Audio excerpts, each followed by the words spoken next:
오늘 묵상 본문인 잠언 8장 22절부터 36절 말씀은 잠언 1장부터 계속되고 있는 솔로몬의 15가지 교훈 중에 14번째 후반부에 해당하는 교훈입니다.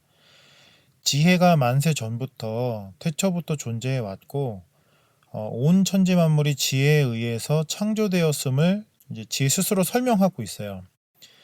그러니 아들들아 이제 내게 들으라. 지혜를 얻는 자는 생명을 얻고 지혜를 잃는 자는 사망을 얻게 될 것이다.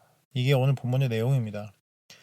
아마 오늘 본문을 읽고 나서 자동적으로 떠오르고 연결되는 다른 성경 본문들이 있었을 거예요. 먼저 창세기 1장이 떠올랐을 것이고, 그리고 아마 요한복음 1장이 떠올랐을 겁니다. 천지의 창조를 설명한 창세기 1장, 그리고 그 창조 때에 지혜가 함께했다는 잠언 8장, 창조에 함께한 그 지혜, 로고스가 바로 예수 그리스도라는 요한복음 1장에 연결되면 오늘 본문의 결론에 금방 도달할 수 있습니다. 지혜가 예수 그리스도구나, 예수 그리스도를 따라야겠구나, 정말 좋은 묵상입니다. 실제로 어거스틴이나 칼빈 같은 유명한 신학자들도 이 본문을 해석하면서 지혜가 바로 예수 그리스도라고 언급했어요. 아마 오늘 저희 묵상도 결론적으로 그 얘기를 하지 않을 수 없을 겁니다. 하지만 결론에 도달하기 전에 차분하게 본문 자체가 전하는 메시지에 귀를 기울일 필요가 있어요. 솔로몬이 오늘 본문을 쓰면서 예수 그리스도를 예상하고 쓴 것이 아닐 뿐만 아니라 오늘 본문을 받아 읽었을 당시의 이스라엘 사람들도 예수 그리스도를 예상하고 읽지는 않았을 거기 때문이에요. 그러니까 이 본문만이 갖고 있던 메시지가 분명히 있습니다. 그리고 우리는 거기서 묵상을 시작해야 돼요. 22절부터 26절 보시면 결국 23절 만세 전부터 태초부터 땅이 생기기 전부터 내가 세움을 받았나니 이 얘기를 하고 있다는 걸 알 수 있죠. 27절에서 31절도 결국 30절 말씀 내가 그 곁에 있어서 창조자가 되어 날마다 그의 기뻐하신 바가 되었으며 항상 그 앞에서 즐거워하였으며 라는 얘기를 하고 있습니다.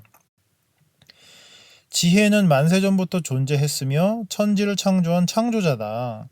이게 뭘 의미하는 걸까? 결국 우선권과 주도권이 지혜에게 있다는 거예요. 그러니까 바다나 산이나 손에 잡히고 눈에 보이는 그 어떤 것들에게도 우선권이나 주도권이 있는 게 아닙니다. 지혜가 먼저 있었고 지혜가 그것들을 창조했고 지금도 지혜가 그것들을 주도하고 있는 거예요. 하지만 우리는 어떻게 생각하죠? 눈에 보이는 것과 눈에 보이지 않는 것, 손에 잡히는 것과 손에 잡히지 않는 것, 어떤 것이 우선이고 어떤 것이 더 중요한가? 우리에게 지혜란 어떤 것인가? 우리에게 지혜란 무슨 의미인가? 지혜를 간절히 원한다고는 하지만 우리가 원하는 지혜는 대부분 눈에 보이고 손에 잡히는 것들에 대한 어떤 매뉴얼이거나 그것들을 얻기 위한 전략일 때가 많습니다. 이렇게 한번 스스로에게 물어볼까요? 지혜에 따라서 지혜에 순종해서 돈을 사용하는가? 아니면 돈을 얻기 위해서 지혜를 사용하는가? 이게 우리가 생각하고 기대하고 바라는 지혜일 수 있습니다. 그런 우리에게 오늘 본문을 통해 하나님께서 선포하시는 거예요. 그게 아니라고. 지혜는 그런 게 아니라고. 지혜가 먼저이고 지혜가 주도하는 거라고 분명하게 외치고 계시는 거예요. 그러면 32절부터 이어지는 하나님의 명령이 다시 보이기 시작합니다. 눈에 보이는 게 아니라 보이지 않는 게, 손에 잡히는 것보다 잡히지 않는 게 세상의 그 어떤 것들보다 하나님의 지혜가 우선하고 주도하니 아들들아 이제 내게 들으라. 내 도를 지키는 자가 복이 있느니라. 훈계를 들어서 지혜를 얻어라. 그것을 버리지 말라. 누구든지 내게 들으며 날마다 내 문 곁에서 기다리며 문설주 옆에서 기다리는 자는 복이 있나니 대전하를 얻는 자는 생명을 얻고 여호와께 은총을 얻을 것임이니라 하게 되는 거죠. 이쯤에서 처음에 얘기했던 결론으로 돌아가 볼까요? 결국 이 지혜는 예수 그리스도를 의미하죠. 예수 그리스도는 창조 전부터 이미 함께 하셨던 하나님이셨고 창조를 주도하신 장본인이었습니다. 요한복음 1장 1절부터 3절 말씀 보시면 태초에 말씀이 계시니라. 이 말씀이 하나님과 함께 계셨으니 이 말씀은 곧 하나님이시니라. 그가 태초에 하나님과 함께 계셨고 만물이 그로 말미암아 지은 바 되었으니 지은 것이 하나도 그가 없이는 된 것이 없느니라. 그렇다면 이제 이렇게 질문해 볼 수 있어요. 눈에 보이는 것과 보이지 않는 것, 손에 잡히는 것과 잡히지 않는 것, 예수 그리스도는 우리에게 어떤 의미인가? 예수 그리스도는 우리에게 얼마나 중요한 존재인가? 예수가 주님이라고 예수님과 함께 하고 싶다고 인도해 달라고 기도는 하지만 우리가 원하는 예수는 눈에 보이고 손에 잡히는 것들을 얻고 누리고 해결하기 위한 우리의 종이요 도구일 때가 있지 않냐는 거예요. 그래서 이렇게 다시 한번 물어볼 수 있습니다. 예수님께 순종하여 돈을 사용하고 있는가? 아니면 돈을 더 벌기 위해서 예수님을 찾고 있는가? 그런 우리에게 하나님께서 오늘 본문을 통해 분명하게 선포하시는 겁니다.